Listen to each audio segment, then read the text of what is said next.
बिस्मिल्लाहिर्रहमानिर्रहीम। अस्सलाम वालेकुम students, I am doctor Rabia. आज हम लोग अपना प्रोटीन पोर्शन से लास्ट टॉपिक पढ़ने लगे हैं, which is about the coenzymes. अब हमें पता है कि हम एंजाइम शुरू से पढ़ते आ रहे हैं कि enzymes are the biological catalyst. ये बायोलॉजिकल रिएक्शंस को स्पीड अप कर देते हैं। इनका इक्विलिब्रियम से कोई लेना देना नहीं है। इनकी प्रेजेंस जो है वो इक्विलिब्रियम को ऑल्टर नहीं कर सकती। However they can change, they can increase the speed of a reaction. खुद यूज़ नहीं होते, ठीक है, या मतलब खुद के अंदर थोड़ी सी जो है वो चेंजेस आती हैं जब उनके साथ सबस्ट्रेट बाइंड करता है। उसके बाद जो है वो चेंजेस जो हैं वो इंड्यूस करती हैं या इनेबल करती हैं एंजाइम को टू वर्क, और आफ्टर द रिएक्शन एंजाइम्स जो हैं वो वापस अपनी ओरिजिनल हालत में आ जाते हैं। This is about enzymes. अच्छा जी, अब हमें एक और बात पता है कि एंजाइम्स जो हैं वो प्रोटीन इन नेचर होते हैं। मोस्टली एंजाइम्स जो हैं वो प्रोटीन से मिलकर बने हुए होते हैं, और प्रोटीन की प्रॉपर फंक्शनिंग जो है वो रिक्वायर्ड होती है। प्रोटीन की प्रॉपर फंक्शनिंग जो है वो डिपेंड करती है ऑन इट्स स्ट्रक्चर। जो tertiary structure of a protein है वो जो है उस प्रोटीन की फंक्शनिंग के लिए रिक्वायर्ड है, ठीक है। अब कोई भी ऐसी चीज़ या कोई भी ऐसा फैक्टर जो कि उस प्रोटीन के स्ट्रक्चर को जो है वो डीनेचर कर देगी या ऑल्टर कर देगी, तो फिर प्रोटीन का फंक्शन जो है वो लॉस हो जाएगा या इम्पेयर फंक्शन हो जाएगा। ये थी हमारे पास इम्पोर्टेंस कि हमारे पास प्रोटीन जो है वो आपको एक बहुत थोड़ी सी छोटी सी नैरो सी रेंज देती है। हाईली स्पेसिफिक है। सबसे पहले तो एंजाइम्स अपने एक स्पेसिफिक सबस्ट्रेट के साथ बाइंड करेंगे, एक ऑप्टिमल पीएच पर वर्क करेंगे। एक आइडियल कंडीशन चाहिए फॉर देयर प्रॉपर फंक्शनिंग। एक छोटी सी रेंज है उसके फंक्शनिंग के लिए। अब हमने ये देखा कि हमारे पास जो एंजाइम्स हैं वो उनका मेजर पोर्शन जो है वो प्रोटीन से मिलकर बना हुआ होता है, लेकिन वो सिर्फ और सिर्फ एक आइसोलेटेड प्रोटीन नहीं है। प्रोटीन के साथ उनको एक और चीज़ रिक्वायर्ड है फॉर देयर प्रॉपर फंक्शनिंग, यानी फॉर देयर कैटालिटिक एक्टिविटी।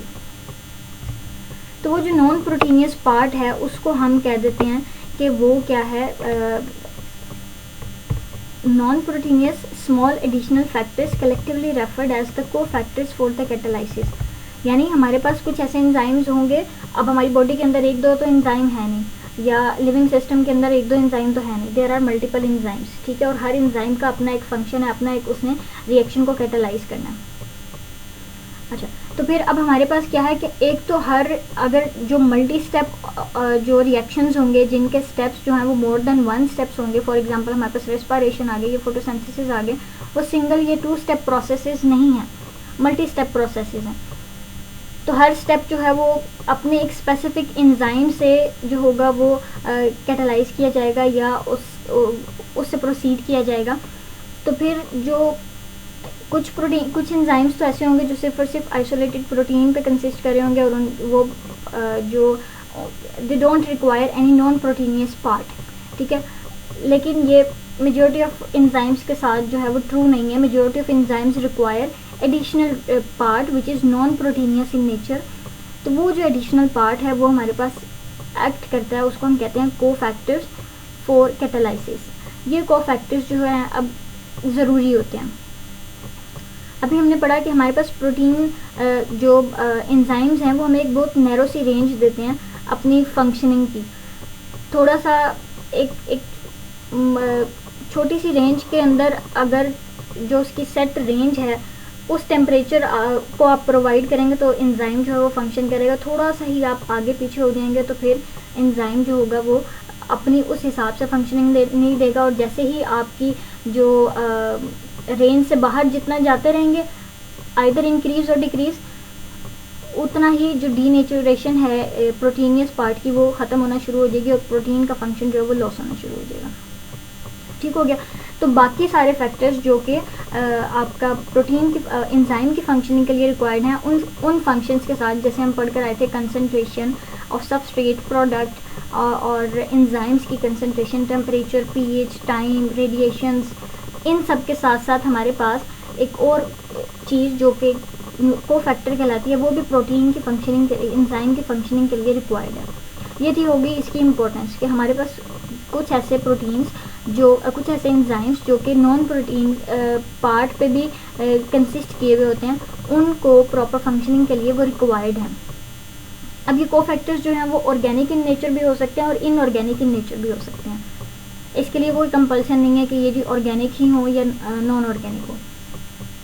अब यहाँ पे हम कोएंजाइम की डेफिनेशन देख लेते हैं कि हमारे पास जो नॉन प्रोटीनियस पार्ट होगा, thermostable, organic, low molecular weight, ठीक है, ये जो है ना वो low molecular weight and the dialysable substances associated with the enzyme function is known as coenzyme. ठीक हो गया। जो एंजाइम के प्रोटीन पार्ट के साथ जो नॉन प्रोटीन पार्ट होगा, जिसका थर्मोस्टेबिलिटी होगी, ऑर्गेनिक होगा, लो मॉलिक्यूलर वेट होगा, और हम इसको इजीली जो है वो सेपरेट कर सकते हैं, या during the process of purification जो है वो हम इसको अलग कर सकते हैं डिपेंडिंग ऑन द कंडीशन। अभी हम आगे इसकी डिफरेंट कंडीशंस जो हैं वो पढ़ेंगे। तो इसको हम कहते हैं कोएंजाइम। अच्छा जी, अब हम यहाँ दो चीज़ें पढ़ेंगे, एक हमारे पास होगा एपोएंजाइम और दूसरा हमारे पास होगा होलो एंजाइम।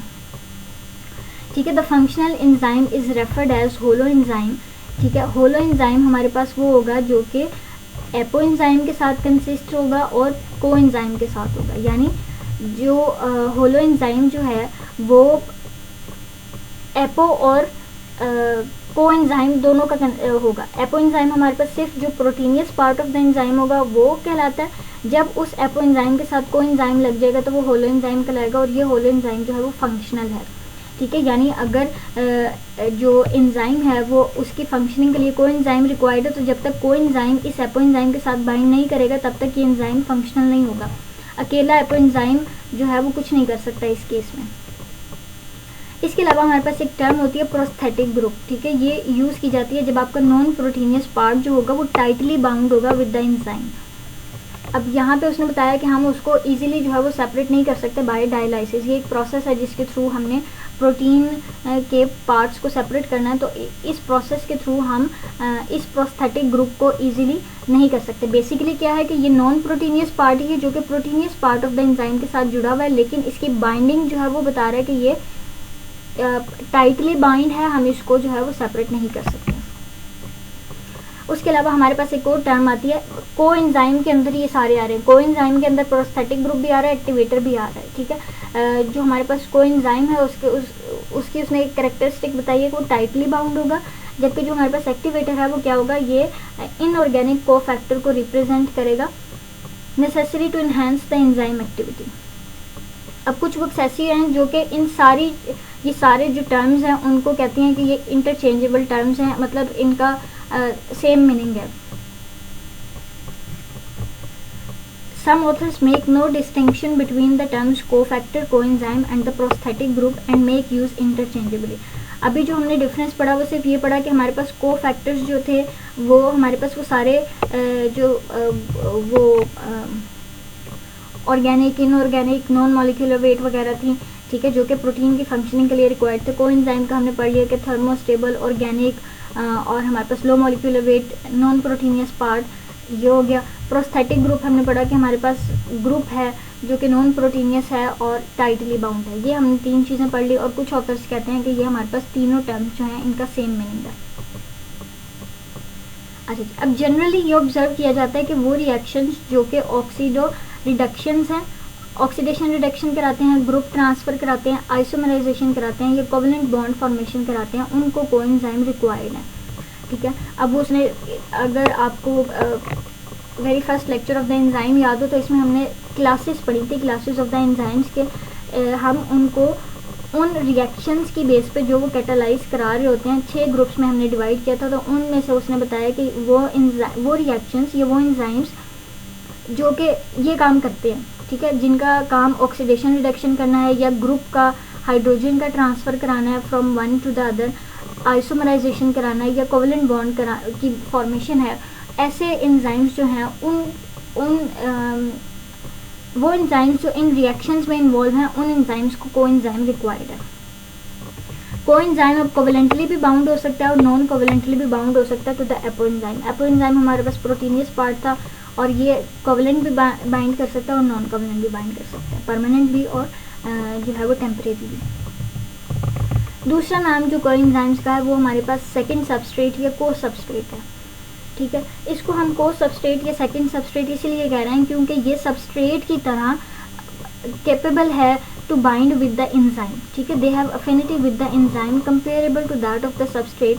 लेकिन जो डिफरेंस आता है वो ये आता है कि कोएंजाइम्स जो होते हैं वो they undergo alterations during the enzymatic reactions which are later regenerated, ठीक है। यानी इनका काम क्या है कि जब सबस्ट्रेट बाइंड होगा तो ये जो है वो एंजाइम के साथ बाइंड कर देंगे और बाइंड होने के बाद मे बी इनके अंदर कुछ चेंजेस आए, ठीक है। और जब रिएक्शन कैटालाइज हो जाएगा, जब रिएक्शन कंप्लीट हो जाएगा तो फिर हम इसको दोबारा ओरिजिनल हालत में गेन कर लेंगे। लेकिन सबस्ट्रेट का क्या होता है कि जब रिएक्शन ख़त्म हो जाता है तो हमें सबस्ट्रेट नहीं मिलता, हमें उसका प्रोडक्ट मिलता है, वो कन्वर्ट हो चुका होता है इनटू इट्स प्रोडक्ट। तो सबस्ट्रेट की तरह जो है they are capable to bind with the enzyme, लेकिन सबस्ट्रेट की तरह दे आर अनकेपेबल, इनके पास ये कैपेबिलिटी नहीं है, इनके पास ये सलाहियत नहीं है to convert into the product. ये रिएक्शन के बाद अपनी ओरिजिनल हालत में आ जाएंगे, जबकि सबस्ट्रेट जो होगा वो अपनी प्रोडक्ट की फॉर्म में चला जाएगा। एक सिमिलरिटी बताइए और एक डिफरेंस बताया विद द सबस्ट्रेट। अब उसने बताया कि हमारे पास कोएंजाइम्स जो है वो वेरियस रिएक्शंस में पार्टिसिपेट करता है। फॉर एग्जांपल हमारे पास हाइड्रोजन, अल्डिहाइड, कीटो, ये ग्रुप ट्रांसफ़र, ये अभी हम वही जो बात पढ़ के हैं उसकी अब उसने छोटे लेवल पर बात कर दिया कि हम हाइड्रोजन एटम या ग्रुप के जब ट्रांसफ़र कर रहे होंगे तो फिर उसमें पार्टिसिपेट करते हैं। कोएंजाइम्स जो हैं वो अपना एक बड़ा इंपॉर्टेंट रोल प्ले करते हैं in the enzyme function, decisive function role जो है वो प्ले करते हैं अपना एंजाइम के फंक्शन के टाइम, कि उसकी प्रॉपर फंक्शनिंग जो है वो रिक्वायर्ड है। अच्छा, अब यहाँ पे हमें इसकी दो क्लासेस करनी है। एक तो हमने कोएंजाइम को क्लासीफाई करना है या कोएंजाइम को जो है वो डिफरेंट ग्रुप्स में डिवाइड कर देना on the basis of their derivations, के वो कौन से विटामिन से डिराइव हुए हैं या कौन से पार्ट को कंसिस्ट किए हुए हैं, और on the basis of function they are performing. इस बेस पे हमने डिफरेंट क्लासेस में डिवाइड कर देना। अब हम पढ़ेंगे वो कोएंजाइम्स जो कि विटामिन बी कॉम्प्लेक्स से डिराइव हुए हैं, ठीक है। हमारे पास मोस्ट ऑफ द कोएंजाइम्स जो हैं वो डेरिवेटिव्स हैं water soluble vitamin B complex, ठीक है। ये एक विटामिन की टाइप है। इस विटामिन से जो मोस्टली डिराइव कोएंजाइम्स हैं इसमें हम वो पढ़ेंगे। लेकिन अब ये नहीं है कि सारे के सारे जो कोएंजाइम्स होंगे वो आपके विटामिन बी से ही डिराइव्ड होंगे, कुछ ऐसे होंगे, अभी हम आगे भी पढ़ेंगे, नॉन जो कोफैक्टर्स जो कि non derivatives of vitamin B complex के। The biochemical function of the B complex vitamins are exerted through their respective coenzymes, ठीक है। जो हमारे पास विटामिन बी कॉम्प्लेक्स का फंक्शन है वो अपने रिस्पेक्टिव कोएंजाइम के थ्रू जो होगा एग्जर्ट किया जाएगा।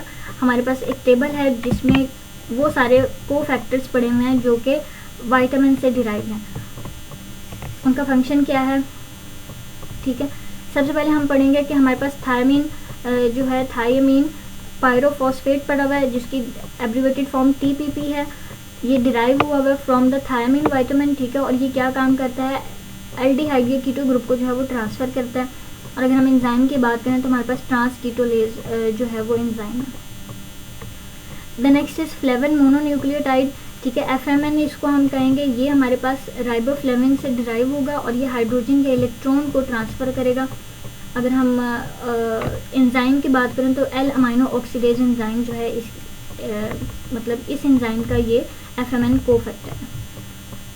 FAD की बात करें तो ये भी राइबोफ्लेविन से होगा और ये भी हाइड्रोजन और इलेक्ट्रॉन को जो है वो ट्रांसफ़र करेगा, और लेकिन ये D amino acid oxidase enzyme का कोएंजाइम है। NAD की बात करें, निकोटिनामाइड एडेनिन डाई न्यूक्लियोटाइड की बात करें तो फिर ये भी हमारे पास हाइड्रोजन और इलेक्ट्रॉन को करेगा, लेकिन ये हमारे पास लैक्टेट डिहाइड्रोजिनेज एंजाइम का सबस्ट्रेट है। ये इस तरह से सारे आपको जो है वो दिए हैं जो कि विटामिन बी से डिराइव हुए कोएंजाइम्स हैं। अब कहते हैं कि हमारे पास कुछ ऐसे कोएंजाइम्स हैं जिनके पास नाइट्रोजनस बेसिस होती हैं, शुगर्स होती हैं या फॉस्फेट्स होते हैं, ठीक है। Such coenzymes are regarded as nucleotides. For example, the NAD, NAD+, FMN, FAD coenzyme A या UDPG, ये सारे वो कोएंजाइम्स हैं जिनके पास क्या पड़ी हुई है, राइबोज शुगर है या आपकी नाइट्रोजनस बेसिस हैं या फॉस्फेट हैं। अब अगर आप इसको देखें UDPG, तो ये यूरासिल, ये यूरिडिन कंटेनिंग होगी कोएंजाइम, ठीक है। और इसी तरह से निकोटीन अमाइड एडेनिन डाइन्यूक्लियोटाइड को देखें तो इसमें हमारे पास राइबोस भी शुगर है और हमारे पास क्या कहते हैं ये न्यूक्लियोटाइड भी है। प्रोटीन कोएंजाइम्स, अब हमारे पास वो कोएंजाइम्स या प्रोटीनियस पार्ट भी जो है वो हमारे पास एक्ट करता है एज अ कोएंजाइम, ठीक है। इसके एग्जांपल कह रहे हैं कि हमारे पास जो है वो थायोरिडोक्सिन जो है वो हमारे पास एक प्रोटीन है जो कि सर्व करती है as an coenzyme for the enzyme ribonucleotide reductase, ठीक है। यानी अब ये क्या है कि प्रोटीन भी जो है वो एक्ट कर रही है एज एन कोएंजाइम। प्रोटीन का नाम ये है, कोएंजाइम के तौर पर एक्ट करिए। कौन से एंजाइम के लिए कोएंजाइम एक्ट करिए? Ribonucleotide reductase. अब हम पढ़ेंगे उन विटामिन्स को जो कि उन कोएंजाइम्स को जो कि प्रोटीन से डिराइव नहीं हुए थे, ठीक है। Not all the coenzymes are vitamin derivatives, there are some other organic substances which have no relation with the vitamins but function as the coenzymes, ठीक है। कुछ ऐसे ऑर्गेनिक सब्सटेंसेस हैं जिनका कोई विटामिन से रिलेशन नहीं है but they function as an coenzyme. They may be considered as non vitamin coenzymes, for example ATP, CDP, UDP। ये वो कोएंजाइम्स हैं जो कि विटामिन से डिराइव नहीं हुए। अब हम यहाँ पे पढ़ लेंगे कि कुछ ऐसे एंजाइम्स हैं जो कि आपके not related to the vitamin B complex. इसमें हमारे पास एडिनोसिन ट्राइफॉस्फेट है, ठीक है। और ये इसका बायोकेमिकल फंक्शन क्या है कि इसने क्या करना होता है, फॉस्फेट को डोनेट करना होता है, एडिनोसिन को या एडिनोसिन मोनोफॉस्फेट को। साइटिडीन डाइफॉस्फेट CDP जो है वो रिक्वायर होता है in the phospholipid synthesis as the carrier of choline, ठीक है। और हमारे पास UDP जो है वो कैरियर ऑफ मोनोसेक्राइड्स के तौर पे एक्ट करता है। ये कुछ कोएंजाइम्स हैं जो कि नॉन डेरिवेटिव्स हैं या जो कि डिराइव्ड नहीं है फ्रॉम द विटामिन्स, ठीक हो गया। उसके अलावा हमारे पास आता है, वो कहता है कि हमारे पास अ पर्टिकुलर कोएंजाइम में participate in a catalytic reactions along with the different enzymes, ठीक है। एक ही रिएक्शन के अंदर हमारे पास एक पर्टिकुलर कोएंजाइम हो सकता है जो कि डिफरेंट एंजाइम्स के साथ काम करेगा। मतलब ये है कि एक कोएंजाइम जो है वो सिर्फ एक स्पेसिफिक एंजाइम के साथ नहीं लग सकता। हाँ, अलबत्ता एक एंजाइम के लिए स्पेसिफिक कोएंजाइम ज़रूर हो सकता है, लेकिन एक कोएंजाइम एक ही एंजाइम के लिए स्पेसिफिक नहीं होगा। यानी अगर मैग्नीशियम की बात करूं तो मैग्नीशियम बॉडी के अंदर सिर्फ किसी एक स्पेसिफिक एंजाइम के साथ बाइंड नहीं करेगा कि सिर्फ इसी के साथ बाइंड करेगा, किसी और के साथ बाइंड नहीं करेगा। मैग्नीशियम जो है वो मोर देन 2 और 3 एंजाइम्स के साथ जो है वो बाइंड कर सकता है। उसकी स्पेसिफिसिटी सिर्फ एक एंजाइम के साथ नहीं है, जबकि एक एंजाइम के लिए अपना कोएंजाइम स्पेसिफिक होगा। Coenzymes do not decide the enzyme specificity. जो एंजाइम की स्पेसिफिसिटी है वो कोएंजाइम पे डिपेंड नहीं करेगी। कि जो हम पढ़ कर आए थे कि एंजाइम्स आर वेरी स्पेसिफिक, तो ये स्पेसिफिसिटी कोएंजाइम डिटरमिन नहीं कर रही। फॉर एग्जांपल वो कह रहा है कि हमारे पास NAD जो है वो एक्ट करता है as an coenzyme for the lactate dehydrogenase and alcohol dehydrogenase, ठीक है। ये इस बात की कह रहा है कि हमारे पास अब ये NAD है, ये एक कोएंजाइम है और ये 2 एंजाइम्स के लिए एज अ कोएंजाइम काम कर रहा है, जबकि इस एंजाइम के लिए कोएंजाइम स्पेसिफिक होगा। लैक्टेट डिहाइड्रोजिनेज के लिए NAD कंपलसरी है उसकी फंक्शनिंग के लिए, लेकिन NAD सिर्फ इसकी फंक्शनिंग के लिए ज़रूरी नहीं है। NAD एक से ज़्यादा एंजाइम की फंक्शनिंग के लिए ज़रूरी हो सकता है। In both the enzymatic reactions the NAD is involved in the hydrogen transfer. The specificity of enzyme is mostly depend on the apoenzyme and not the coenzyme, ठीक हो गया। पहले उसने ये बताया कि स्पेसिफिसिटी के लिए ज़रूरी नहीं है, उसने कहा कि स्पेसिफिसिटी डिपेंड करती है प्रोटीनियस पार्ट के ऊपर जो कि एंजाइम का है, नो कोएंजाइम्स पे नहीं डिपेंड करती। अब हम करेंगे उसकी क्लासिफिकेशन कि वो क्या काम कर रहा है, ठीक है। On the basis of the group whose transfer they facilitate. अगर तो ये अदर देन अगर तो ये हाइड्रोजन को ट्रांसफ़र कर रहे हैं, ठीक है, यानी अब इसमें हमारे पास 2 क्लासेस बन जाएंगी। वो कोएंजाइम्स जो कि हाइड्रोजन को ट्रांसफ़र करेंगे और वो कोएंजाइम्स जो कि हाइड्रोजन के अलावा दूसरे किसी ग्रुप को ट्रांसफ़र करेंगे। तो हाइड्रोजन ट्रांसफरिंग कोएंजाइम्स जो हैं वो हमारे पास शुगर फॉस्फेट्स आ जाएंगी, ठीक है, thiamine phosphates, pyridoxal, biotin, lipoic acid, cobamide coenzyme, ये सारे वो चीज़ें हैं जिन्होंने ट्रांसफ़र करना है अदर दैन द हाइड्रोजन। अब जिन्होंने हाइड्रोजन को ट्रांसफ़र करना है उसमें क्या क्या आएंगे, NAD+, FMN, FAD, lipoic acid and coenzyme Q।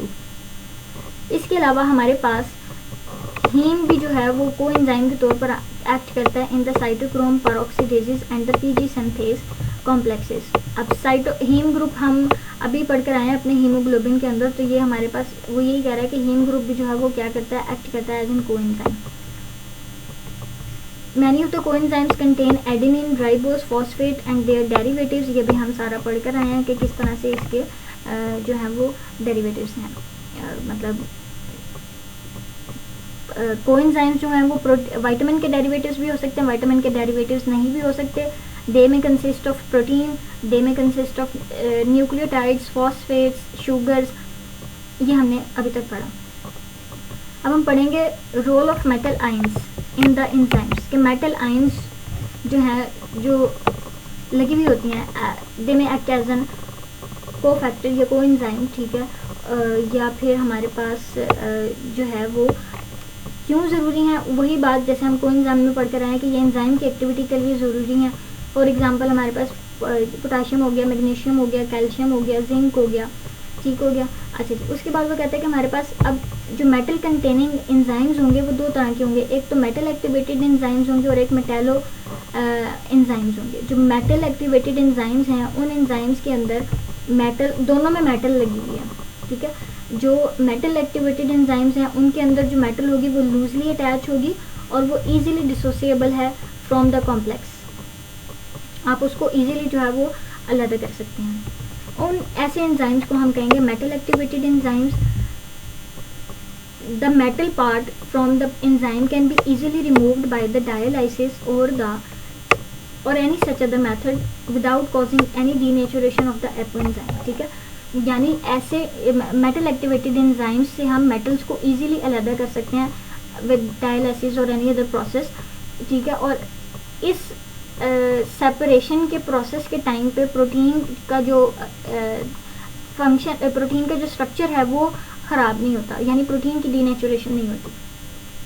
The other type is metallo enzymes. Metallo enzymes में भी जो होगा वो मेटल कंटेनिंग एंजाइम होगा, ठीक है, लेकिन यहाँ पे क्या होगा कि मेटल जो होगी वो टाइटली बाइंड की होगी विद द एंजाइम और हम इसको इजीली जो है वो सेपरेट नहीं कर सकते and it's not dissociated even after the several extensive processes steps of the purification.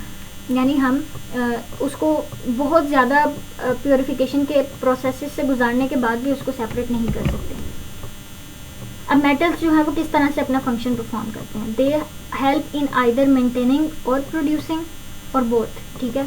Active structural confirmation of enzyme, या तो वो जो proteinaceous part of the enzyme की स्ट्रक्चरल कन्फर्मेशन है उसको प्रोड्यूस करेंगे या मेंटेन करेंगे या दोनों काम करेंगे, प्रोड्यूस भी करेंगे और मेंटेन भी करेंगे, जो कि उसकी फंक्शनिंग के लिए रिक्वायर्ड है।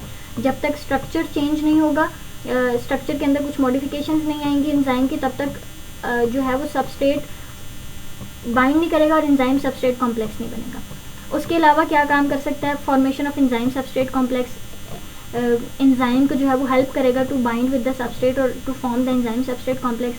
या फिर वो क्या करेगा, सबस्ट्रेट मॉलिक्यूल के अंदर कुछ चेंजेस इंड्यूस कर देगा, स्ट्रक्चरल चेंजेस इंड्यूस कर देगा, या खुद एक्सेप्ट कर देगा, या डोनेट कर देगा इलेक्ट्रॉन्स को, इस तरह से फंक्शन कर सकता है।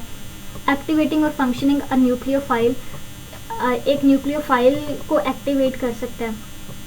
इसके अलावा formation of complexes with the enzyme और सबस्ट्रेट, एंजाइम के साथ कॉम्प्लेक्स बना देगा, ये सबस्ट्रेट के साथ कॉम्प्लेक्स बना देगा। इस तरह से जो है ये मेटल आयंस जो हैं वो अपना फंक्शन परफॉर्म करते हैं। अब हम मेटल आयंस देख लेते हैं कि कौन कौन सी हैं और वो कौन कौन से एंजाइम के अंदर पड़ी हुई हैं। एक कॉपर मेटल के बारे में हम पढ़े हैं। कॉपर जो है वो साइटोक्रोम ऑक्सीडेज के अंदर पड़ी हुई है, सुपर ऑक्सीडेज डाइम्यूटेज एंजाइम के अंदर पड़ी हुई है। आयरन की बात करें तो आयरन जो है वो catalase, xanthine oxidase, peroxidase, cytochrome oxidase के अंदर पड़ी हुई है। मैग्नीज की बात करें तो ग्लाइकोसाइल ट्रांसफरेज या फिर हमारे पास फॉस्फोग्लूकोम्यूटेज एनोलेज एंजाइम के अंदर पड़ी हुई है। ये कुछ एंजाइम्स हैं जो कि मेटालो एंजाइम्स हैं, यानी इन मेटल आयंस को कंटेन की हुई हैं। कैल्शियम जो है वो लाइपेज का जो है वो मेटल है, मैग्नीशियम की अगर हम बात करें तो हेक्सोकाइनेज है, एनोलेज है, फॉस्फोफ्रुक्टोकाइनेज है, ग्लूकोज 6 फॉस्फेट है। जिंक की अगर हम बात करें तो कार्बोनिक एनहाइड्रेज है, अल्कोहल डिहाइड्रोजिनेज है, कार्बोक्सीपेप्टाइडेजेस हैं और लैक्टेट डिहाइड्रोजिनेज है। ये कुछ जो हैं वो एंजाइम्स थे, मेटालो एंजाइम्स थे। यहाँ पे हमारा प्रोटीन एंजाइम्स का पोर्शन जो है वो ख़त्म हो गया। एंजाइम में से जो सारे इंपॉर्टेंट पॉइंट्स थे वो मैंने आपको साथ के साथ बता दिए हैं और आप लोगों ने उसकी अच्छे से तैयारी करनी है। यहाँ से जो समझ नहीं आया वो मुझसे पूछ लीजिएगा। आज का टॉपिक इतना ही था। Thank you so much. अल्लाह हाफिज़।